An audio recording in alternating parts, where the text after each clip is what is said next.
പരുന്തുംപാറയിൽ survey സംഘം പ്രത്യേക പരിശോധന നടത്തുകയാണ്. ഇപ്പോൾ മഞ്ചുമല വില്ലേജിലാണ്. ഇവിടെ നേരത്തെ ഡിജിറ്റൽ സർവേ നടന്നിട്ടുള്ള സ്ഥലമാണ്. പക്ഷേ ആ ഡിജിറ്റൽ സർവേക്ക് ശേഷമുള്ള ഇപ്പോഴത്തെ പുതിയ സാഹചര്യങ്ങളിൽ വീണ്ടും പുനഃപരിശോധന നടത്തുകയാണ്. ഡെപ്യൂട്ടി ഡയറക്ടർ പ്രകാശൻ ഇപ്പോൾ നമുക്കൊപ്പം ഉണ്ട്. പരുന്തുംപാറയിൽ എന്താണ് നമ്മുടെ ഒരു ആക്ടിവിറ്റി ഇപ്പോൾ പരുന്തുംപാറയിൽ പ്രധാനമായിട്ടും നമ്മൾ മഞ്ചുമല വില്ലേജിൽ 441 പറഞ്ഞ സർവേ നമ്പറിൽ സർവേ ചെയ്തിട്ടുണ്ട്. അതിൽ കേവലം 9 ആളിൻ്റെ പേരിൽ മാത്രമേ സർവേ റെക്കോർഡുകൾ തയ്യാറാക്കി കൊടുത്തിട്ടുള്ളൂ. ബാക്കിയുള്ളവരുടെ പട്ടയങ്ങൾ കാര്യങ്ങൾ പരിശോധിച്ച് ഇതേപോലെ കൈയേറ്റമുണ്ടോ കൂടുതലുണ്ടോ ഇതൊക്കെ ഉറപ്പ് വരുത്തി ജില്ലാ കളക്ടർ ബോധ്യപ്പെടുത്തി തരുന്ന കാര്യങ്ങൾ മാത്രമേ നമ്മൾ ആ ഡീറ്റെയിൽ സർവേയിൽ ഉൾക്കൊള്ളിക്കുകയുള്ളൂ. ഈ 9 എണ്ണം നിർത്തിയതിൽ അത് ഞാൻ വെരിഫൈ ചെയ്യാണ്. അതിനകത്ത് കൂടുതൽ ഏരിയ വരുന്നത് കേവലം 3 എണ്ണമാണ്. ബാക്കി അതിൽ കുറവാണ്. അപ്പോൾ ഇതിൻ്റെ ആധികാരികത പരിശോധിച്ചു ജില്ലാ കളക്ടറോട് ബോധ്യപ്പെടുത്തിയതിന് ശേഷം മാത്രമേ അതിൻ്റെ കാര്യങ്ങളായിട്ട് മുന്നോട്ട് പോവുകയുള്ളൂ.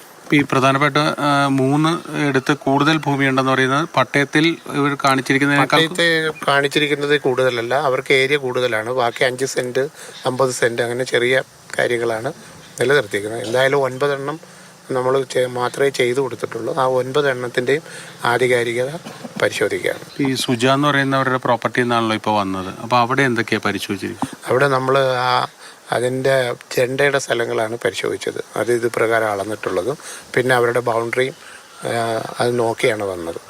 അപ്പം അതിന് അവരുടെ ബാക്കിയുള്ള ഡീറ്റെയിൽസ് എല്ലാം ശേഖരിക്കുന്നതിന് ഇവിടെ ആളില്ലെന്ന് പറഞ്ഞു. അപ്പോൾ അത് നമ്മൾ തഹസിൽദാർ തലത്തിൽ ടീമുണ്ട്, ജില്ലാ കളക്ടർ തലത്തിൽ ടീമുണ്ട്. ഈ 9 എണ്ണം നിർത്തിയതിൻ്റെ ആധികാരിക പൂർണ്ണമായിട്ടും ഉടനെ തന്നെ വെരിഫൈ ചെയ്യാൻ പറ്റും.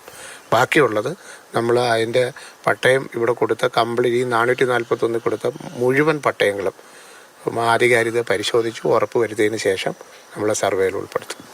പരുന്തുംപാറയിലെ ഈ ഭൂമി മുഴുവനായും മെയ് 2-നകം കംപ്ലീറ്റ് ചെയ്യുക, അതാണ് ഇപ്പോഴത്തെ ഒരു ലക്ഷ്യം. ആ ടാർഗറ്റുമായിട്ടാണ് സർവേ ടീം മുന്നോട്ട് പോകുന്നത്. വിജേഷ് പുതുവാശ്ശേരിക്കൊപ്പം പിന്നിൽ മാതൃഭൂമി ന്യൂസ്.